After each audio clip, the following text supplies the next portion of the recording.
주 수요일 저녁 예배로 오신 여러분들을 환영합니다. 처음 드릴 감사위에 감사라는 찬양을 이제 드릴 텐데요. 여러분들이 조금 낯설고 좀 익숙하진 않지만 함께 배워가는 마음으로 또 이 가사를 고백함에 있어서 정말 온전히 기도하는 마음으로 주님 앞에 드릴 수 있는 여러분들 되기를 간절히 바랍니다.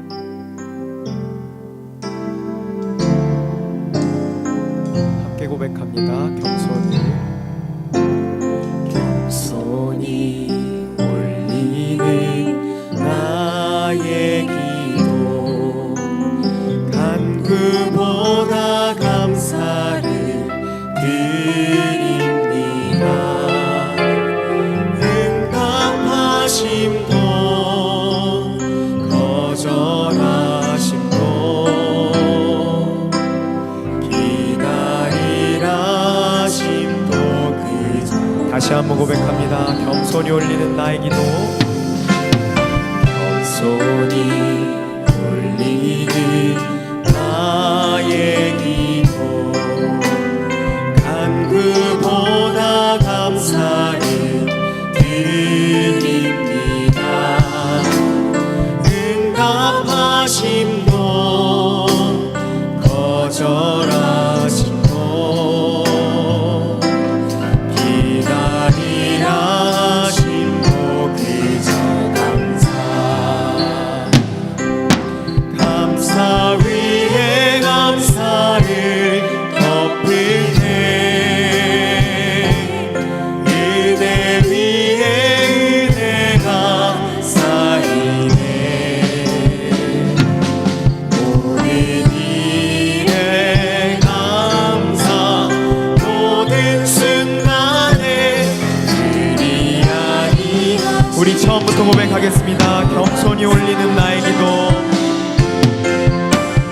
겸손히 올리는 나의 기도, 간구보다 감사를 드립니다.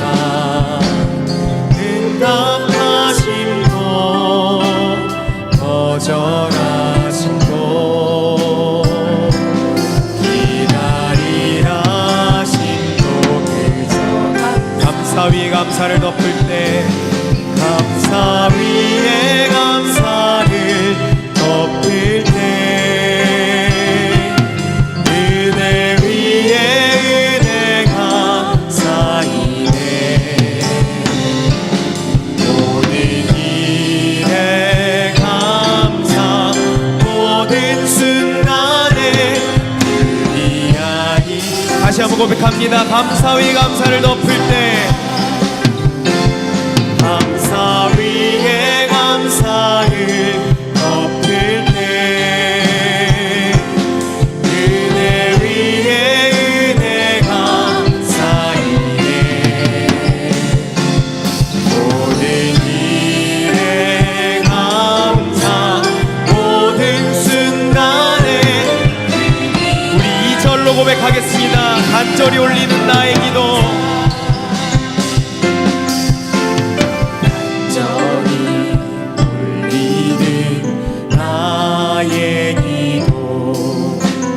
간구보다 감사를 드립니다. 기쁜 날에도 고통 중에도 주가 일하시. 다시 한번 고백하겠습니다. 간절히 올리는 나의 기도,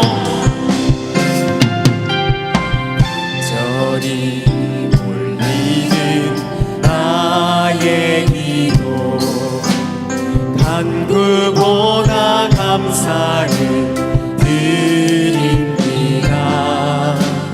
기쁜 날에도 고통 중에도 주가 일하심을 믿으며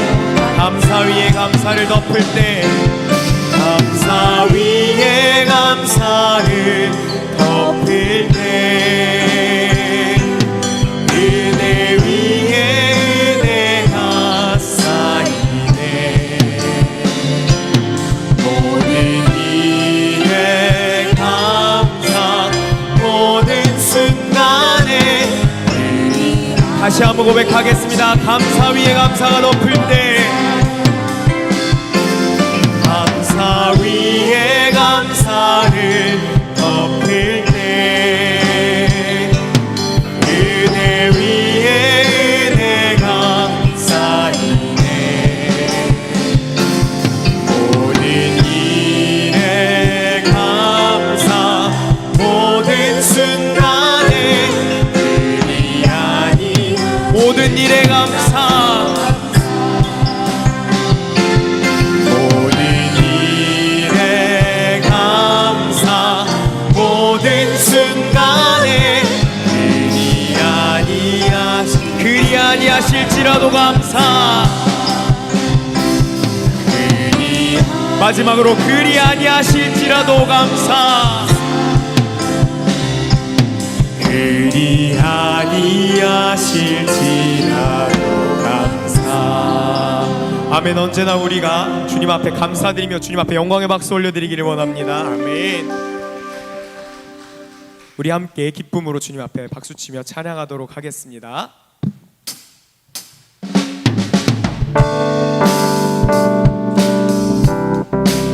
우리가 언제나 함께 하시고 그렇게 우리가 매일 함께 주님 앞에 기쁨으로 드리며 나아갈 수 있기를 원합니다.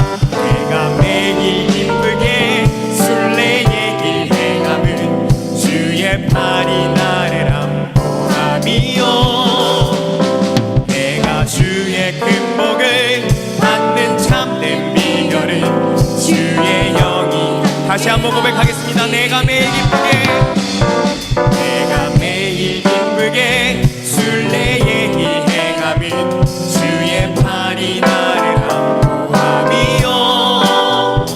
내가 주의 큰 복을 받는 참된 비결은 주의 영이 함께함.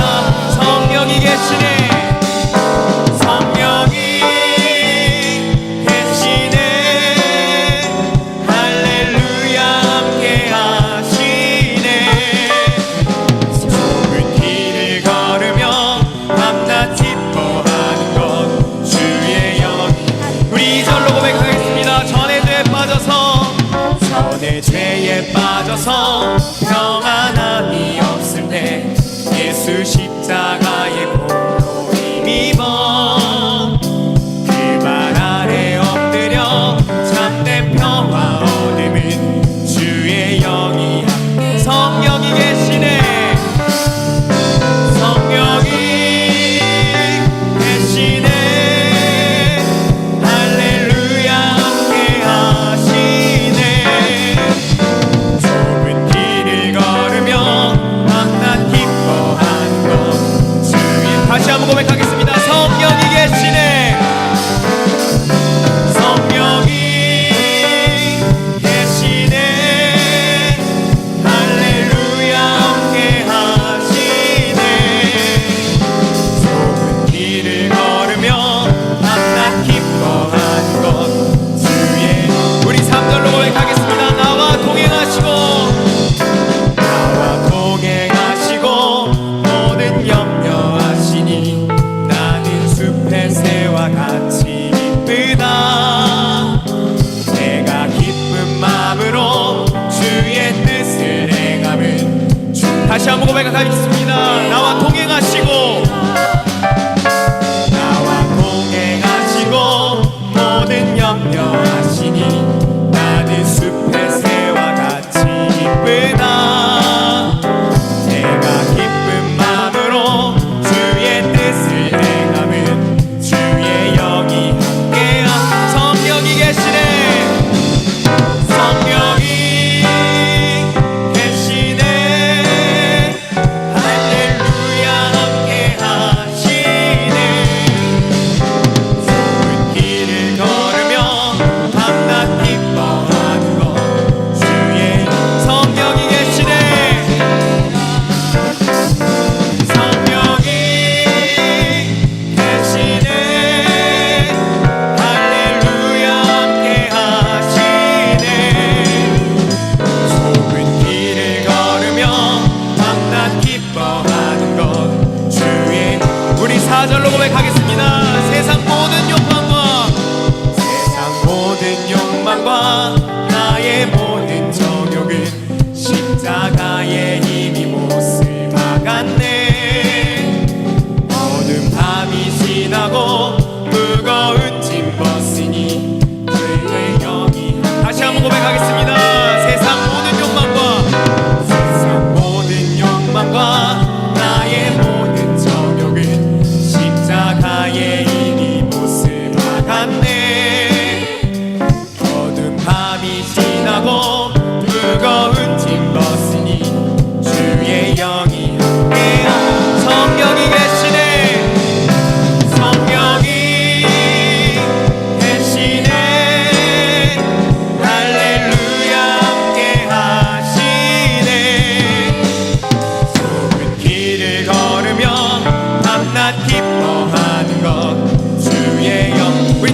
1절로 고백하겠습니다.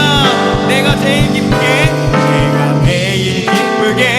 순례의 이 행함은 주의 팔이 나를 안보함이요 내가 주의 큰 복을 받는 참된 비결은 주의 우리 2절로 고백하겠습니다. 전에 죄에 빠져서 평안함이 없을 때 예수 십자가의 공로 힘입어 그 발 아래 엎드려 참된 평화 얻으니 주의 영이 아멘. 성령이 계시네. 성령이 계시네. 할렐루야 함께 하시네. 길을 걸으며 밤낮 기뻐하는 것 주의 다시 한번 고백합니다. 성령이 계시네. 성령이 계시네. 다시 한번 고백합니다. 성령이 계시네. 성령이 계시네. 다시 한번 고백하겠습니다. 성령이 계시네. 성령이 계시네. 할렐루야 함께 좁은 길을 걸으며 밤낮 기뻐하는 것 주의 영이 함께 함이라. 아멘. 주님 앞에 영광의 박수 올려드리겠습니다. 아멘. 다시 한번 주님 앞에 감사 위에 감사를 찬양 드릴 텐데요. 여러분들이 정말 기쁜 마음으로 우리 삶 가운데에서 어떠한 상황 가운데에서든 우리가 어느 순간에서든 우리의 입술이 우리의 기도가 온전히 주님 앞에 감사로서 채워질 수 있는 여러분들이 되시길 간절히 원합니다.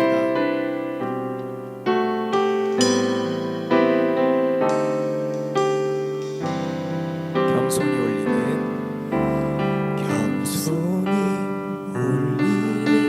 나의 기도 간구 드립니다. 응답하신 분 거절하신 분 기다리라 하신 분 다시 한번 고백하겠습니다. 겸손히 올리는 나의 기도 겸손히 올리는 나의 기도 간구보다 감사를 드립니다. 응답하신 분 거절하신 분 기다리라 하신 분 그저 감사 위에 감사를 덮을 때 은혜 위에 은혜가 쌓이네. 모든 일에 감사 모든 순간에 그리 아니야. 다시 한번 처음부터 고백하겠습니다. 겸손히 올리는 나의 기도 소리 울리는 나의 기도 간구보다 감사를 드립니다. 응답하신 분 거절하신 분 기다리라. 우리 2절로 고백하겠습니다. 간절히 올리는 나의 기도 간절히 울리는 나의 기도 간구보다 감사를 드립니다. 기쁜 날에도 고통 중에도 주가 일하심을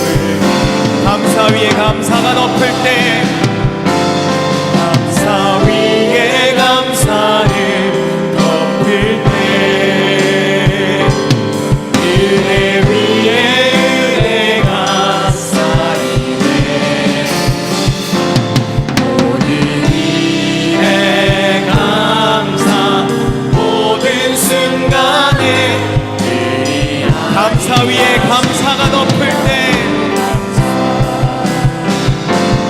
감사 위에 감사를 높일 때 은혜 위에 은혜가 쌓이네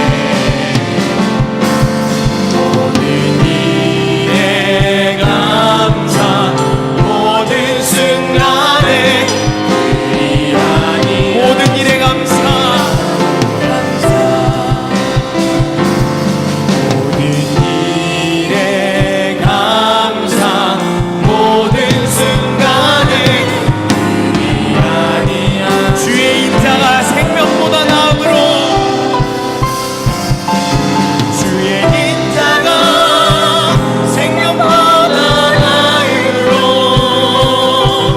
내 입술이 여호와를 찬양하리 내 평생에 주를 찬양하며 주의 이름을 다시 한번 고백하겠습니다. 주의 인자가 생명보다 나음으로 주의 인자가 생명보다 나음으로 내 입술이 여호와를 찬양하리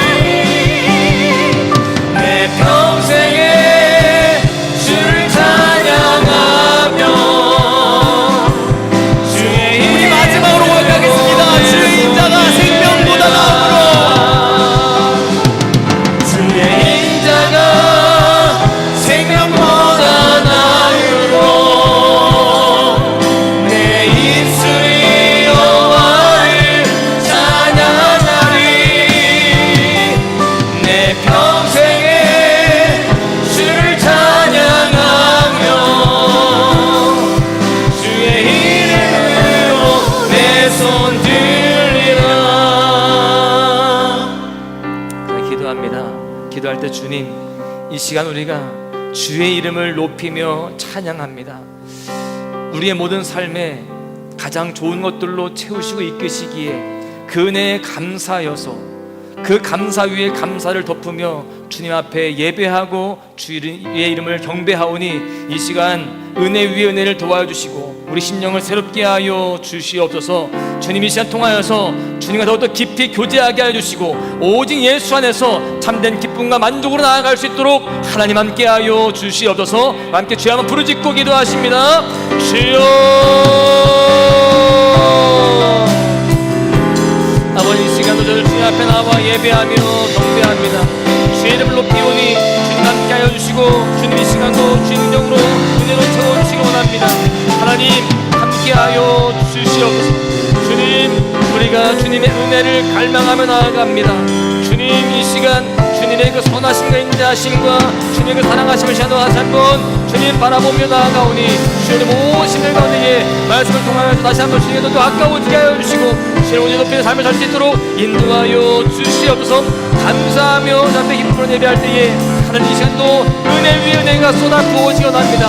주님 그 은혜가 쌓여지게 원합니다. 하나님 함께하여 주시옵소서. 우리 모두에게 놀라운 축복으로 채우시고 이 시간 예배를 통하여 주님 다시 한번 세워줄 수 있도록 도와주시옵소서.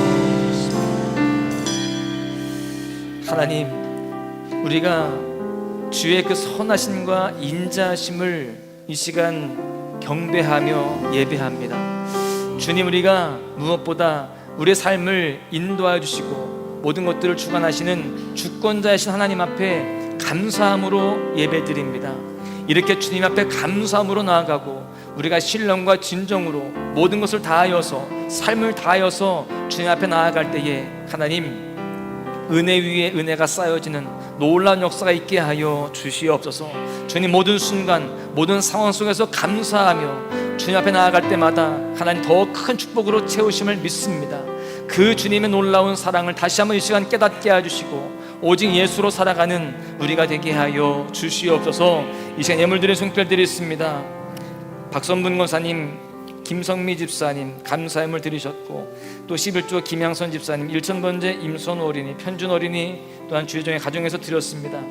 이 귀한 예물들을 주님께서 받아주시고 주님 이 예물 올려드릴 때에 함께 올려드린 삶의 고백과 기도 제목들도 주님 같이 받아주시고 또한 삶의 축복으로 더하여 주시옵소서. 이 시간 말씀 가운데에도 주의 은혜로 채우심을 믿고 또한 기대하며 나아갑니다. 하나님 우리 모두가 아멘으로 순종하게 해주시고 말씀 앞에 우리가 다시 한번 바로 세워지는 귀한 역사가 있도록 함께하여 주옵소서. 감사하며 우리를 사랑하시는 예수님의 이름으로 기도하옵나이다. 아멘. 하나님 말씀 보십니다. 하나님 말씀은 마가복음 12장 38절에서 44절입니다.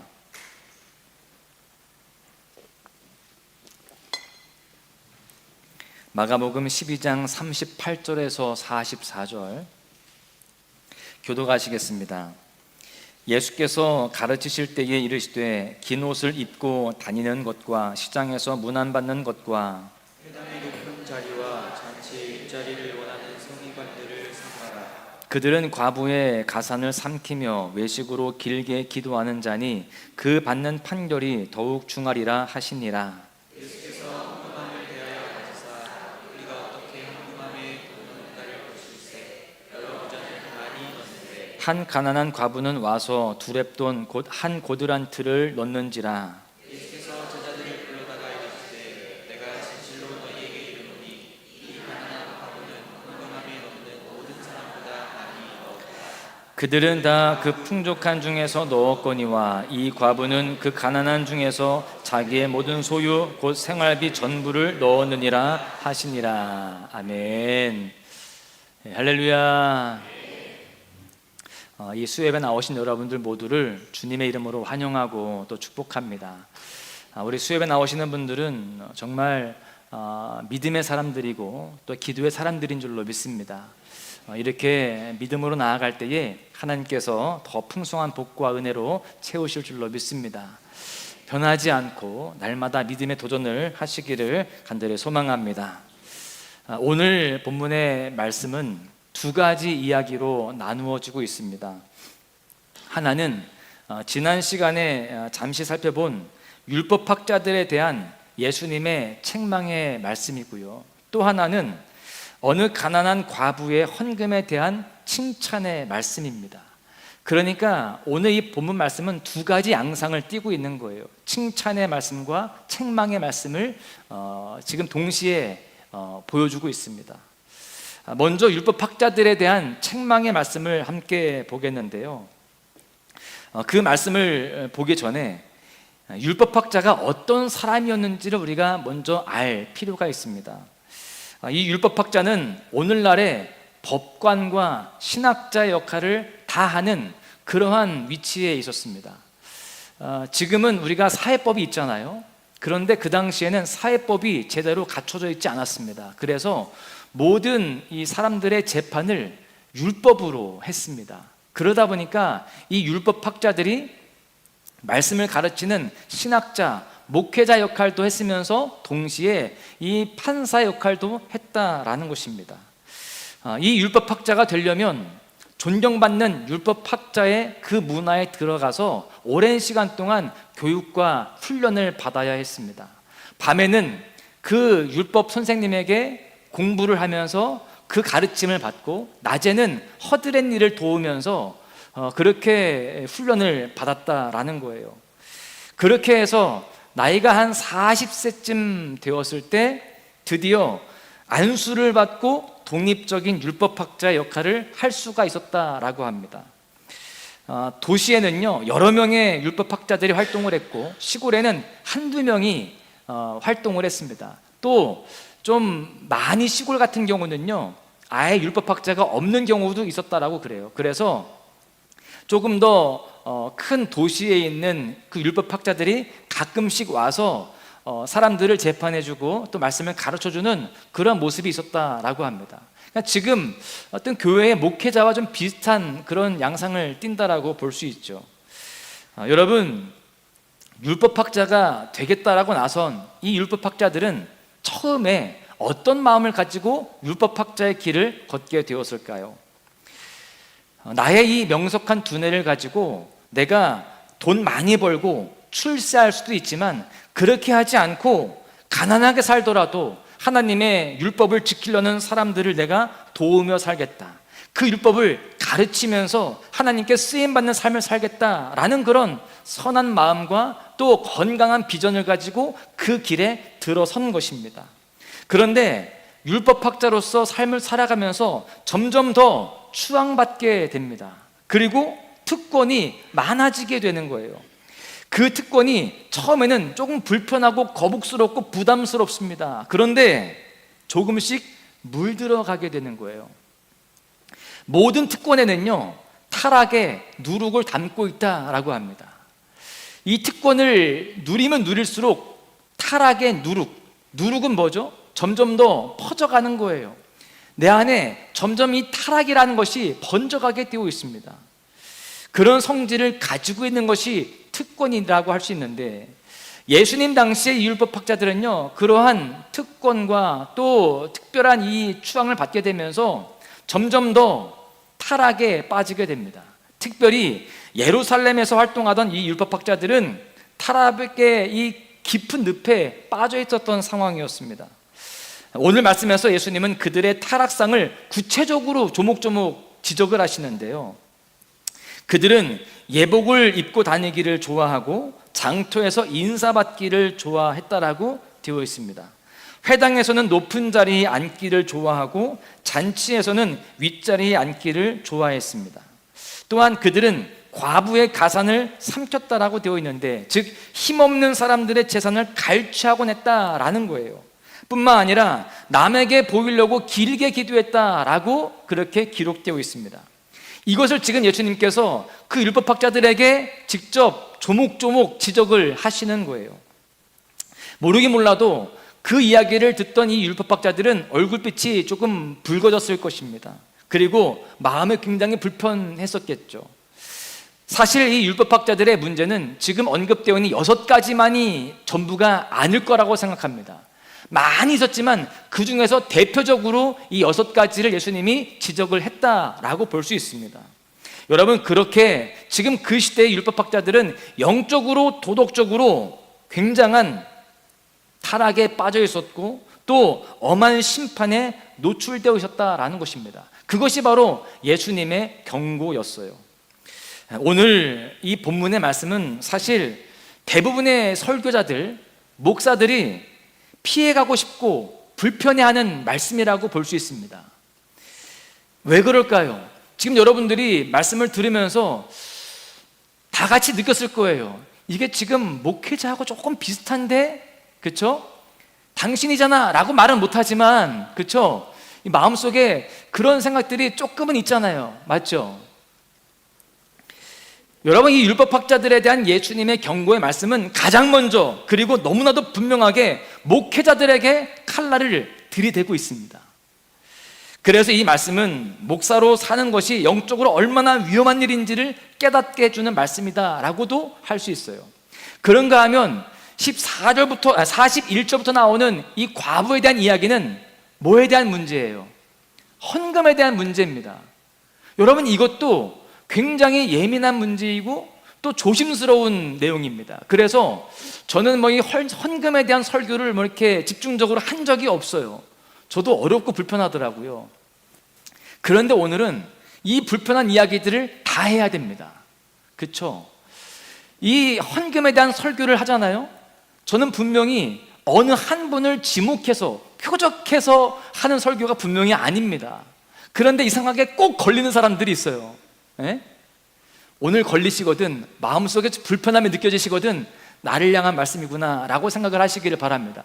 제가 오늘 누구를 치기 위해서 본문을 정한 게 아니에요. 아시죠? 마가복음 그냥 쭉 가다 보니까 걸려드는 말씀인 거예요. 여러분, 오늘은 불편한 내용일 수 있지만 이 말씀을 통해서 하나님의 마음, 주님의 마음을 깨달을 수 있기를 간절히 소망합니다. 오늘 특별히 이 율법학자들에 대한 이야기를 보면서 목회자에 대한 여러 가지 불편한 내용들이 나오는데, 여러분 보십시오. 목사도 이 율법학자들처럼 예복을 입습니다. 물론 저는 이 가운을 즐겨 입진 않아요. 제가 절기 때마다 입고, 이 노만카라는 제가 편의를 위해서 입습니다. 넥타이 좀 안 하면 더 편하니까 입는 것인데, 그래도 어쨌든 공식적으로 예복을 입는 위치에 있습니다. 또한 목사로 살다 보니까 율법학자들이 장터에서 인사받기를 좋아하고 높은 자리에 앉기를 좋아하고 잔치에서 윗자리에 앉는 것을 좋아했던 것처럼 어느 순간 사람들의 칭찬과 인정의 노예가 됩니다. 무슨 말이냐? 그런 칭찬과 인정이 없으면 불안해지는 거예요. 대부분의 목사님들이 다 그렇습니다. 그래서 저는 아예 설교 끝난 이후에 은혜 받았습니다 라는 말도 하지도 말라고 그러는 거예요. 물론 너무 안 해서 문제이기도 합니다. 예? 또 대접받는 것도 당연하게 생각하는 모습들도 있어요. 그래서 저는 이러한 모습이 저에게 혹시 드러나지 않을까 정말 조심하고 또 조심하면서 영적 싸움을 싸워가고 있습니다. 그럼에도 불구하고 그런 모습들이 드러나는 경우들도 있겠죠. 여러분, 그리고 율법학자가 가난한 과부의 가산을 삼킨다라고 했는데 목사도 이런 잘못을 범할 수 있습니다. 왜 그럴까요? 목사는 교회에서 사례비를 받기 때문에 그렇습니다. 그래서 물질에 대해서도 목사는 늘 멍해가 있습니다.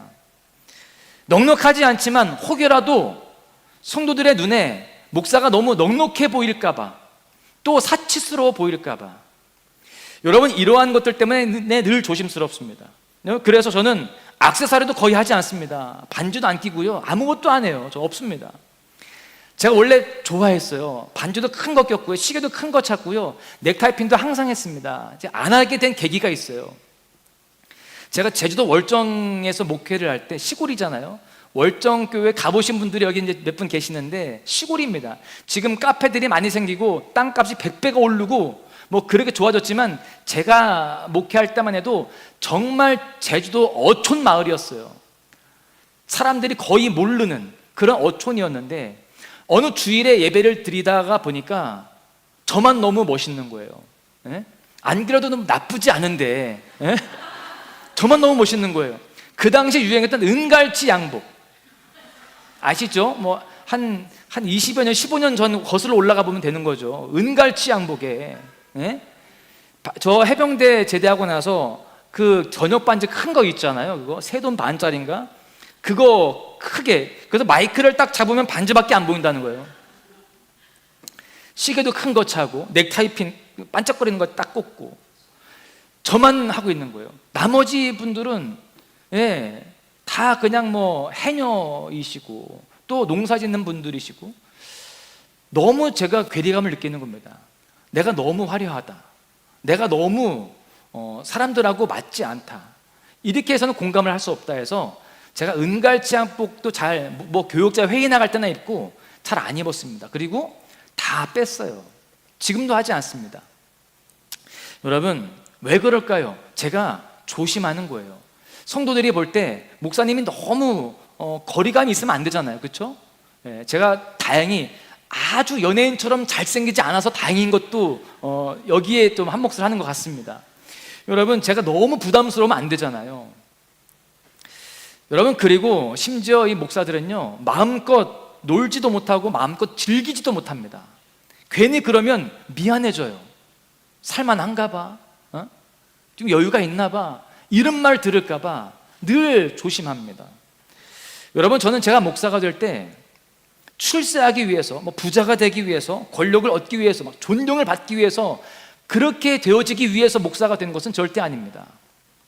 그저 진흙구덩이에서 굴르고 있던 저를 구원하여 주시고 또 은혜 가운데 살게 해주신 그 은혜에 감사해서 또 그 부르심에 응답하고 순종하는 마음으로 제가 이 길을 온 것입니다. 그저 순종한 것이죠. 그래서 저는 지금도 목사가 한 번도 벼슬이다라고 생각을 해본 적이 없습니다. 저만 그런 게 아니라 대부분의 목사들이 다 그런 마음을 가졌을 거라고 저는 생각을 합니다. 그런데 아무것도 바라지 않고 온전히 나를 드리겠다라고 나선 목사의 자리인데 이 자리에 서고 보니까 그 자리가 영적으로 가장 위험한 자리라는 사실을 이제서야 깨닫게 되는 거예요. 정말 위험한 자리구나. 저도 스스로 이 자리에 있으면서 위기를 느낄 때가 있잖아요. 나도 모르게 교만한 마음이 들게 되고 나도 모르게 인정받고 칭찬받는 것 즐기게 되고 대접받는 것 즐기게 되면서 여러분 저도 제 스스로가 이러면 안 되겠구나, 내가 타락했구나, 내가 사꾼이구나, 그런 생각이 들 때가 왜 없겠냐고요. 여러분, 이런 저에게 율법학자들에게 주신 예수님의 말씀은 마치 몽둥이로 머리를 때리는 것과 같이 정신이 번쩍 들게 하는 말씀이다 라고 할 수 있습니다. 여러분, 이쯤에서 여러분들은 속으로 지금 이런 생각을 할 수도 있습니다. 내가 목사가 아니어서 참 다행이다, 딱한 목사님 이제 어쩐디야, 그런 생각을 할 수 있습니다. 여러분, 그런데 여러분도 안심하지 마시기를 바랍니다. 하나님의 말씀은 누구에게나 다 동일하게 던지는 말씀이라고 그렇게 믿어야 되는 거예요. 이 말씀은 목사님을 향한 말씀이야, 이 말씀은 누가 들어야 하는 말씀이야, 이 말씀은 누가 듣고 깨우쳐야 되는 말씀이야, 그렇게 생각하는 자세는 건강하지 않은 거예요. 어떤 말씀이든지 나에게 주시는 말씀이다라고 생각하고 그 말씀 앞에서 내가 고꾸라지는 자세가 바로 건강한 신앙생활이라고 할 수 있는데, 여러분, 이 말씀도 역시나 여러분 모두에게 해당되는 말씀이 된다는 것을 깨달으시기를 바랍니다. 저는 지금 제가 목사로서 목사의 어떤 그런 입장과 상황 속에서 느껴야 하는 그러한 교훈들을 여러분들에게 잠깐 드렸을 뿐입니다. 여러분들도 이 말씀을 통해서 내가 어떻게 살아가야 할지, 하나님 앞에 내가 어떻게 겸비하고 또 온전하게 나아가야 할지를 깨달을 수 있기를 바랍니다. 여러분, 율법학자들이 예복을 입고 다니기를 좋아하고 장터에서 인사받기를 즐기며 회당이나 잔치자리에서 높은 자리에 앉기를 탐하고 길게 기도한 이유가 뭐냐고요. 본질적으로 가보십시다. 본질적으로 왜 그렇게 했냐는 거예요. 그들은 신앙생활을 하는 과정에서 그들의 초점이 하나님이 아니었고 뭐였어요? 다른 사람들에게 내가 인정받는 것, 내가 높아지는 것, 나에게 유익이 되어지는 것, 여러분, 여기에 그들의 신앙의 초점이 맞춰져 있었다라고 하는 것입니다. 여러분, 어떻게든 나의 믿음이 특별하다, 또 나의 그런 공로가 특별한 것이다, 이렇게 인정을 받고 싶고 또 그로 인해서 존경받고 싶고 대접받고 싶은 마음들이 있었던 것입니다. 여러분, 나는 안 그래, 그렇게 자신하지 마시기 바랍니다. 우리의 마음은 한 사람의 예외도 없이 다 죄악으로 더럽혀져 있습니다. 그렇기 때문에 오직 하나님만을 섬긴다고 다짐을 했는데 어느 사이에 사람들의 인정받는 게 좋고 또 칭찬받는 게 좋고 또 그러한 사람들의 모든 관심을 받는 것에 대한 탐닉이 내 안에 자리 잡을 때가 있다는 것을 깨달을 수 있습니다.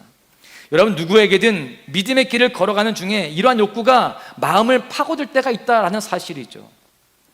일반적으로 이러한 유혹은요, 직분이 점점 더 커가면서 더 쉽게 다가옵니다. 집사에서 권사로, 또 권사에서 장로로 직분이 올라갈 때 그것을 계급 상승으로 오해하는 분위기가 우리 한국 교회에 만연합니다. 그래서 해마다 연말이 되면 이 직분 문제로 시험에 빠지는 교회들이 얼마나 많은지 몰라요. 다행히 우리 교회는 없더라고요. 할렐루야. 올해도 없을 줄로 믿습니다. 연말마귀가 아주 이게 교회의 큰 문제거든요. 연말만 되면 저 이거 안 할래요, 저 빼주세요, 또는 뭐 저 직분 이거 안 해줘도 섭섭해요, 이런 뭐 아주 뭐 많은 이야기들이 연말에 많이 나오잖아요. 여러분, 왜 이럴까요? 자기가 더 인정받고 높아지고 싶은 것입니다. 여러분, 그렇다면 왜 이렇게 더 높아지고 싶고 더 인정받고 싶은 마음들이 들까요? 저는 이 문제에 대해서 조금 더 명확한 답을 얻고자 오늘 말씀을 조금 더 깊이 묵상을 했습니다. 그러다가 하나님의 은혜라고 하는 키워드를 떠올리게 되었어요. 무슨 말이냐? 이러한 문제는 결국 하나님의 은혜를 잊었기 때문이다 라고 하는 사실이에요. 처음 사랑이 식은 것입니다. 그렇기 때문에 하나님의 인정이 아니라 사람들의 인정에 목말라 하는 것이고요, 그렇기 때문에 하나님이 아니라 자신이 높아지고 자신이 이익을 누리는 그러한 것이 어디 없을까 두리번거리는 모습들이 된다라고 하는 것입니다. 여러분, 예수님께서 오늘 본문 41절부터 나오는 과부의 그 헌금을 칭찬하신 이유가 여기 있는 거예요. 여러분, 과부는 어떤 마음으로 그 적은 것이지만 헌금을 했을까요? 하나님만을 바라보고 또 그 하나님의 은혜, 그 사랑에 너무나 감사해서 자신의 삶을 드리는 그런 모습이었습니다. 나의 유익이 아니라, 나의 인정이 아니라, 누구도 인정해 주지 않죠. 내가 지금 있는 것을 다 드리면 나는 오늘 한 끼 굶어야 됩니다. 그런데 그 은혜 안에서 하나님께 드리고자 했던 그 사랑의 마음, 그 헌신의 마음이 주님을 또한 감동시켰던 것입니다. 오늘 본문의 이 이야기를 보시면 예수님은 지금 성전 헌금함의 맞은편에 서서 사람들의 헌금하는 그 모습을 지켜보고 있는 거예요. 그것도 참 불편해요. 그렇죠? 제가 여러분들 헌금할 때 이렇게 보고 있어 봐요. 이렇게 누가 이렇게 뭐뭐 내나 이렇게 어떻게. 그럼 불편해 안 불편해요? 근데 예수님은 보고 있었던 거예요.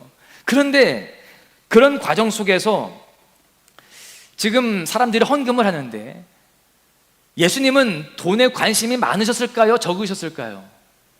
에? 우리는 예수님이 거룩하고 순결하시니까 돈에 관심이 없다라고 그렇게 당연히 생각을 하겠지만 생각보다 돈에 관심이 많으세요. 어떤 면에서 그러느냐? 예수님께서 하신 설교에서 가장 많이 다룬 주제가 무엇일까요? 예수님의 설교 중에서 가장 많이 다룬 주제, 하나님의 나라. 할렐루야.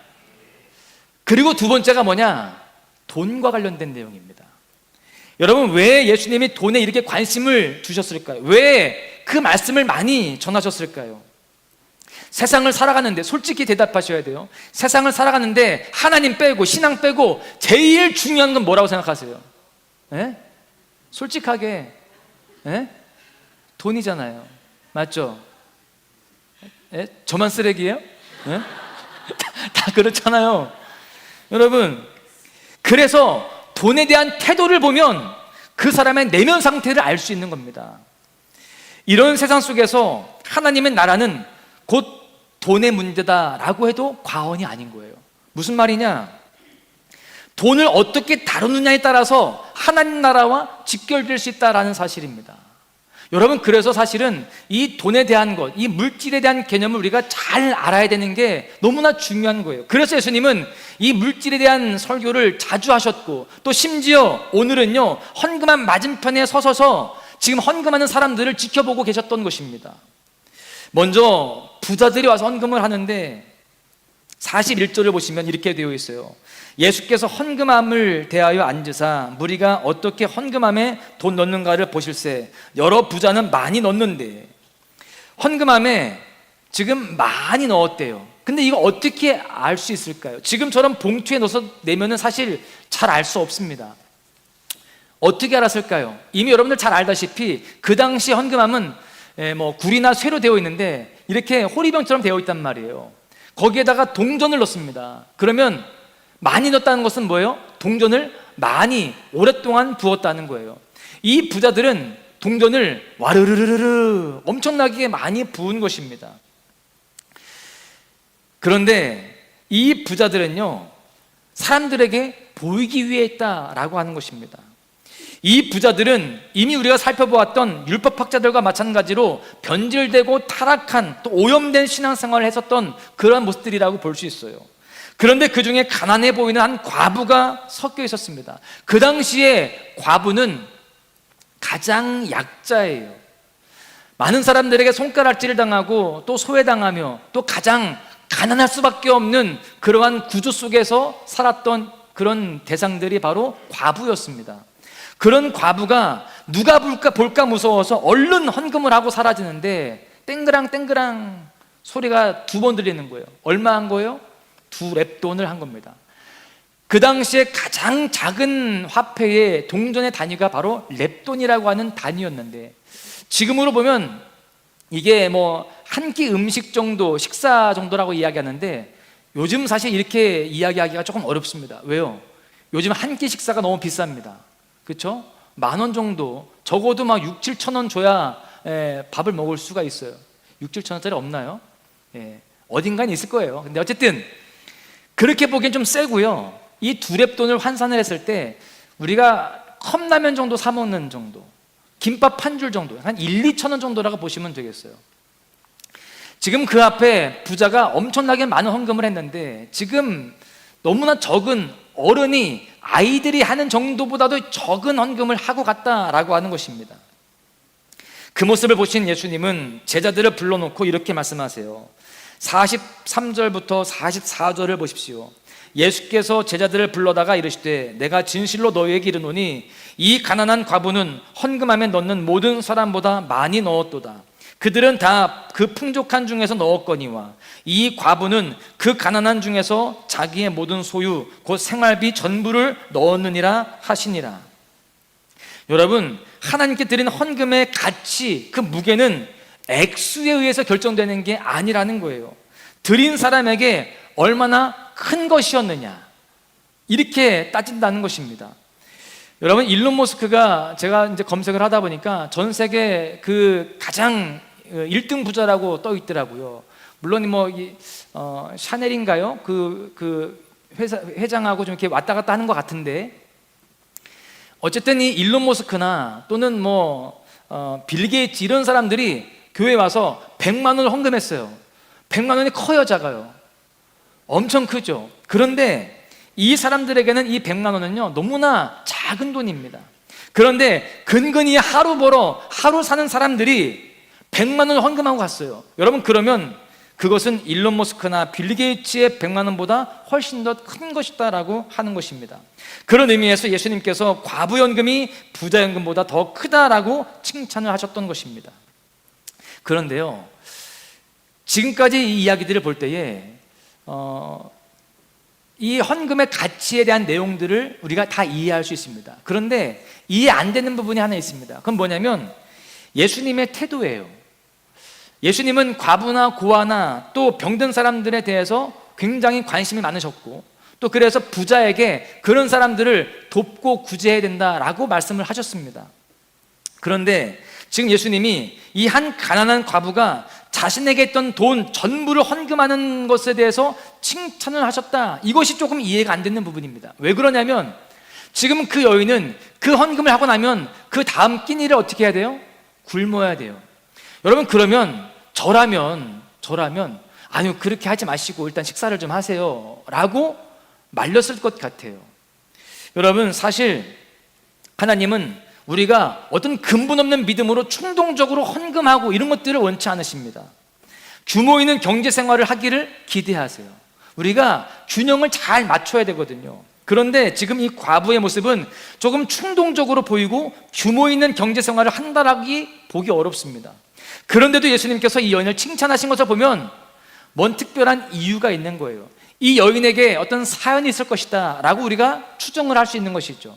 모르긴 몰라도 이 여인은 자주 예루살렘 성전에 와서 그렇게 제사를 드리는 그런 사람이 못 되었을 것입니다. 그런데 정말 사모하는 마음으로 그날 성전에 와서 예배를 드렸고, 또 그날 주님이 주시는 그 은혜 가운데에 너무나 가슴이 뜨거워져서 그 은혜에 겨워서 그 식사를 포기하고 그 모든 것들을 드렸을 것입니다. 여러분, 그런데 이 이야기를 통해서 주님은 우리에게 교훈을 주시고 싶었던 것입니다. 여러분, 우리는 은혜를 따라서 우리의 삶과 또 우리의 정성을 들여야 되는 줄로 믿습니다. 규모 있게 해야 되지만, 또 충동적이면 안 되지만 우리가 은혜를 따라서 해야 된다라는 것을 깨달을 수 있는 것이죠. 여러분, 가난하다고 해서 또는 경제적으로 쪼들린다고 해서 하나님께 드릴 것이 면제된다라고 생각하시면 절대 안 됩니다. 혹시 그러한 모습은 하나님의 은혜와 사랑을 망각하는 모습이 될 수 있음을 우리는 깨달아야 되는 것이죠. 경제적인 어려움이 있다라고 해서 그것을 핑계 삼아서 하나님께 마땅히 드려야 할 것에 대해서 스스로 면죄부를 주면 안 된다는 거예요. 하나님도 내 사정 아시겠지, 또 내 어떤 삶의 형편들 다 이해하시겠지, 그렇게 스스로 면죄부를 주면 안 되는 것입니다. 넉넉해지면 하겠다, 또 일단 생활해보고 남으면 좀 하겠다, 이런 생각들은 잘못된 것이다라는 것입니다. 그런 모습은 하나님의 마음을 너무나 모르는 거예요. 사실 우리가 쓸 것을 먼저 다 쓰고 나서 하나님께 바치고 또 이웃과 나누겠다라고 한다면 사실 하나님께 드릴 것도 없고 나눌 것도 없습니다. 우리가 요즘 쓸 게 얼마나 많습니까? 여러분, 가난하든 부유하든 하나님께 드릴 것을 먼저 구별하여 드리고, 또 그 가운데에 할 수 있는 대로 나누고 베푸는 그런 삶을 살아가야 할 줄로 믿습니다. 그것이 바로 은혜 받은 사람의 태도요, 하나님의 마음을 아는 사람의 자세인 줄로 믿습니다. 오늘 본문에 예수님께서 율법학자들에게 대해 주신 경고의 말씀과 가난한 과부에 대해 주신 이 칭찬의 말씀은 우리의 믿음을 돌아보게 합니다.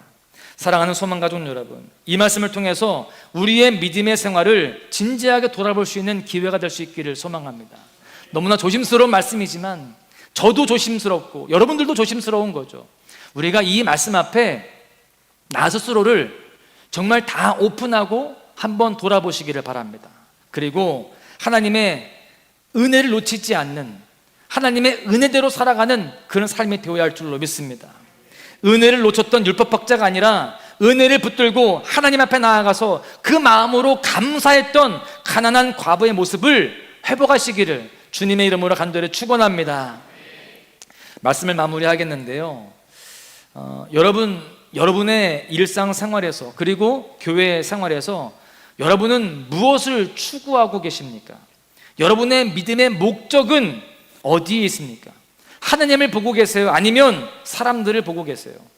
믿음 때문에 얻은 것이 더 많습니까? 아니면 믿음 생활하면서 드린 게 더 많습니까? 여러분은 율법학자에 더 가깝습니까? 아니면 가난한 과부에 더 가깝습니까?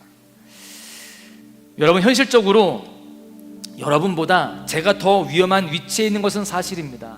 오늘 말씀에 비춰보았을 때. 그러나 그렇다고 해서 아무도 안전하다 할 수는 없습니다.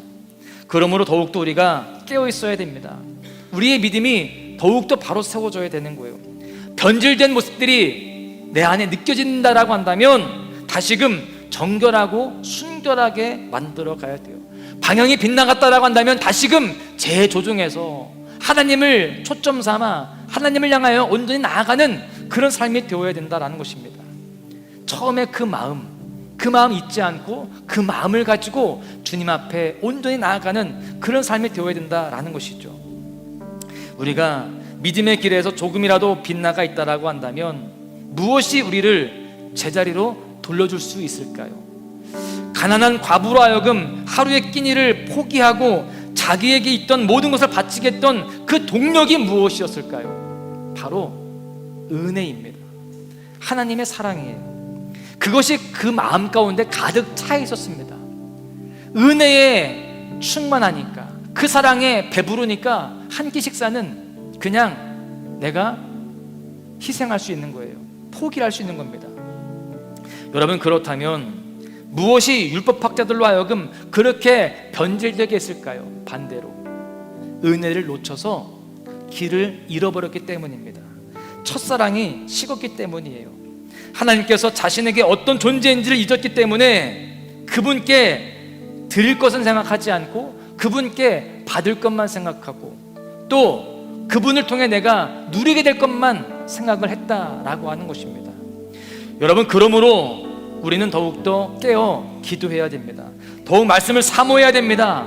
더욱더 주님과 영적으로 교제하며 주님의 마음을 알아가야 되는 것입니다. 그럴 때에 하나님의 사랑과 은혜가 우리 안에 늘 출렁이고 또 넘치게 될 줄로 믿습니다. 여러분, 은혜를 놓치면 이렇게 길을 잃어버리는 거예요.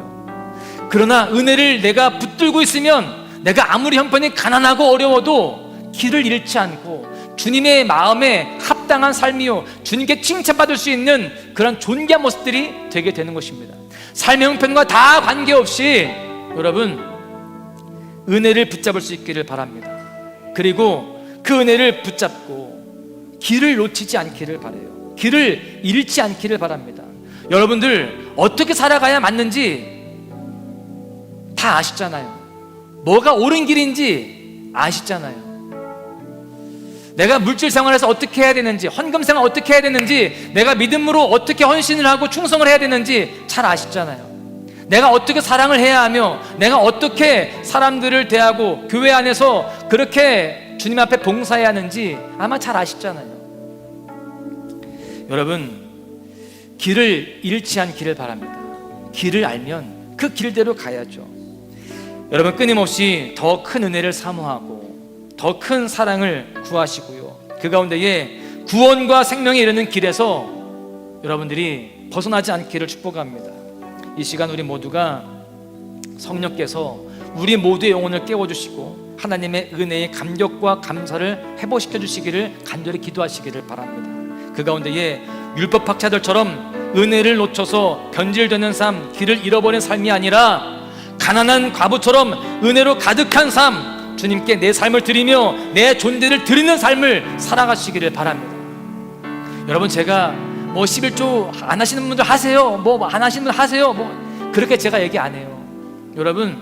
여러분들이 알아서 스스로 아실 거예요. 여러분들이 은혜로 가득한 삶, 그 가운데에 내가 내 존재를 드리며 내 삶을 드리며 살아갈 때에 하나님께서 우리 삶의 풍성한 것들을 더 채워주시고 또 그 가운데에 놀라운 승리를 거두는 복된 삶이 되게 될 줄로 믿습니다. 그 가운데에 하나님의 나라를 경험하며 하나님의 놀라운 축복 속에 더욱더 많은 사람들에게 나누고 베풀 수 있는 넉넉한 삶이 되시기를 주님의 이름으로 간절히 축원합니다. 할렐루야. 우리 함께 찬양할 때에 오직 주의 은혜로 함께 찬양하시겠습니다. 우리가 오직 주님의 은혜로 살아가겠습니다. 그 은혜를 붙잡고 주님이 가라고 하시는, 주님이 보여주시는 그 길 내가 벗어나지 아니하고 온전히 그 길 따라 가겠습니다. 여러분, 우리가 오늘 찬양하고 함께 기도할 텐데 저도 회개할 부분이 있고 여러분들도 회개하며 주님 앞에 다시 한번 길을 바로 잡아야 할 부분들이 있을 것입니다. 오늘 어려운 말씀이고 불편한 말씀이지만 여러분들의 가슴 속에 은혜로 다가올 수 있기를 축복합니다. 이게 은혜가 될 때 여러분들의 삶에는 더 큰 축복으로 다가오게 될 줄로 믿습니다. 우리 함께 찬양하고 결단하며 기도하도록 하겠습니다.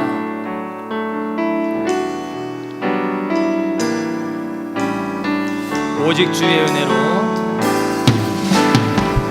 오직 주의 은혜로 지금 여기 서 있네. 한없는 경배, 한없는 찬양, 내 영혼 예배 드리네. 나를 위해 이 땅에, 나를 위해 이 땅에 오신 주의 은혜, 십자가 고통 이기신 주님, 그 은혜 어찌 주리.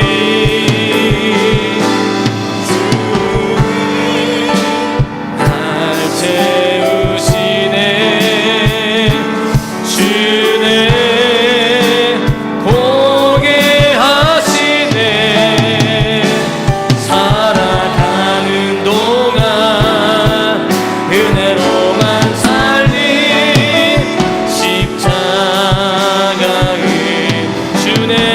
채우시네 주네, 날 채우시네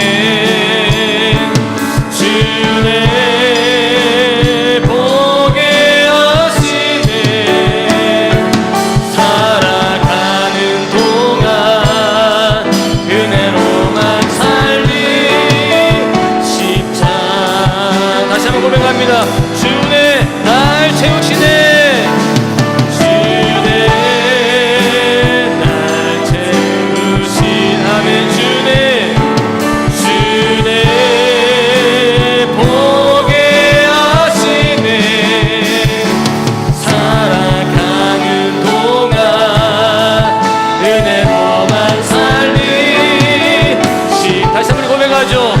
주네, 날 채우시네 주네. 주님의 은혜로 가득하게 채워주시옵소서. 그 주님의 은혜로 말미암아 내가 세상의 모든 욕심과 모든 그런 즐겁다 나누고 오직 주님으로만 살겠습니다. 살아가는 동안 은혜로만 살리 십자가 은혜로. 기도합니다. 기도할 때에 주님, 변질되고 타락한 율법학자들을 통해서 나 자신을 보게 됩니다. 또한 가난한 과부를 통해서 나 자신이 부끄러움을 느낍니다. 주님, 이 시간 우리의 영혼을 깨워 주시옵소서. 주님의 사랑을 더 깊이 분명하게 알게 하여 주시고 주님의 은혜에 깨어나게 하여 주시옵소서. 주님, 모든 것이 다 주님의 은혜입니다. 오직 주의 은혜로 지금 여기 서 있고 그 은혜로 주님께 나아갑니다. 오직 주의 은혜에 이끌려서 믿음의 길을 완주하게 하여 주시옵소서. 그 길을 잘 걸어가는, 여기저기 기웃거리며 치우치고 흔들리는 것이 아니라 오직 주의 길을 잘 걸어가며 완주할 수 있는 우리 모두가 되게 하여 주시옵소서. 살아가는 동안 그 은혜로만 살게 하여 주셔서 날마다 감사하며 하나님께 나 자신, 내 삶을 다 드리며 나누며 살아가는 넉넉한 인생이요 축복된 인생 될 수 있도록 우리를 붙잡아 주시옵소서. 우리 주 남창하시고 함께 기도하십니다. 주여, 주여, 주여. 아버지 하나님, 내가 주의 말씀 앞에 다시 한번 무릎을 꿇습니다. 하나님, 주님께서 가르쳐 주신 그 귀한 말씀들 안에 주님, 내가 다시 한번 돌이키며 주 앞으로 나아갑니다. 아버지 하나님, 우리가 다시 한번 주님의 그 은혜 안에 살곤 합니다. 은혜대로 살곤 합니다. 주여, 은혜를 잊지 않게 하여 주시고 그 은혜 안에서 더욱더 겸손하게 낮은 마음으로 살아가게 하여 주시옵소서. 은혜를 잊었던 율법학자들처럼 살아가는 것이 아니라 변질되지 아니하고 또 주님 타락하지 아니하는 그런 삶이 되게 하여 주시옵시고, 주님 비록 삶의 옆에서 어렵고 힘들지만 그 은혜를 알고 주님 앞에 온 삶을 드렸던 가난한 과부와 같이 그런 헌신된 삶이요 충성된 삶이요 순결한 삶이 되어지기를 원합니다. 아버지 하나님, 우리가 이렇게 믿음으로 나아갈 때 하나님께서 더 놀라운 것으로 채워주실 줄로 믿습니다. 주님이 일하실 줄로 믿습니다. 선하신 주님, 인자하신 하나님께서 삶에 감사로 충만케 하실 줄로 믿사오니 주여 도와주시옵소서. 우리가 주님 그 주님으로 살겠습니다. 이 시간 다시 한번 그 주님을 놓고 더 풍성하게 채워주시고 더 보여주시기 원합니다. 주여, 이 시간 함께하여 주시사 우리 심령들이 주의 사랑을 더욱더 분명히 알게 하여 주시고 그 은혜 안에서 다시 한번 심령이 깨어날 수 있도록 인도하여 주시옵소서. 주님, 오직 주의 은혜로 살겠습니다. 주여, 그 은혜 안에서 우리가 길을 잃지 않고 믿음의 길을 잘 걸어가는 우리 모두가 되게 하여 주시옵소서. 주님 믿습니다. 하나님, 우리가 주님의 그 은혜 안에서 은혜대로 살아가야 하는데 우리가 길을 잃었던 적이 얼마나 많습니까? 지금도 삶의 어떠한 영역 속에서는 길을 잃은 상태로 있는 모습들도 있음을 고백합니다. 하나님, 우리가 주님 앞에 떳떳하게 하여 주시고 주님의 그 은혜 안에서 우리가 주님 정말 하나님의 자녀에 합당한 삶을 살아갈 수 있도록 도와주시옵소서. 아버지 하나님, 모든 것이 다 주님의 은혜이며 주님의 사랑입니다. 그것을 분명히 알고 더욱더 주님 앞에 감사하며 오늘 본문의 가난한 과부와 같이 내 삶을 드리고 주님 나의 정성을 드리는 그러한 삶, 또한 나누고 베풀 수 있는 그러한 모습들 될 수 있도록 인도하여 주셔서 하나님의 공급하심과 하나님의 채워주심과 하나님의 일하심을 더 선명하게 더 크게 경험하는 우리의 삶이 되도록 주여 축복하여 주시옵소서. 이 시간 더욱더 주님의 마음을 더 알아가며 더 가까워지기 원합니다. 이 시간 기도할 때에 성령께서 우리 가운데 운행하여 주시고 은혜 위에 은혜를 더하여 주시옵소서. 은혜로 채우신 것을 믿고 감사하며 우리를 사랑하시는 예수님의 이름으로 기도하옵나이다. 아멘. 우리 함께 기도하시다가 자유롭게 돌아가시는데요, 주님, 우리가 은혜를 놓치지 않겠습니다. 은혜를 꼭 붙들고 믿음의 여정을 잘 걸어갈 수 있는 우리가 되게 하여 주시옵소서. 놓치는 것들 주님 앞에 회개하며 무릎 꿇사오니 하나님 다시 한번 결단하게 하여 주시고 다시 한번 주의 길을 잘 걸어갈 수 있는 믿음의 여정 속에서 완주할 수 있는, 승리할 수 있는 우리가 될 수 있도록 인도하여 주시옵소서. 오직 주님으로 살아가게 하여 주시고 오직 말씀 안에 순종하는 자가 되어서 아름다운 열매를 맺어가도록 우리를 붙잡아 주시옵소서. 우리가 기도하는 모든 것들, 모든 소원하는 것들, 모든 붙잡는 것들 주님께 이루시고 주님 기적을 베풀어 주시옵소서. 우리 주여 함창하시고 기도하시다가 자유롭게 돌아가십니다. 주여, 주여, 주여.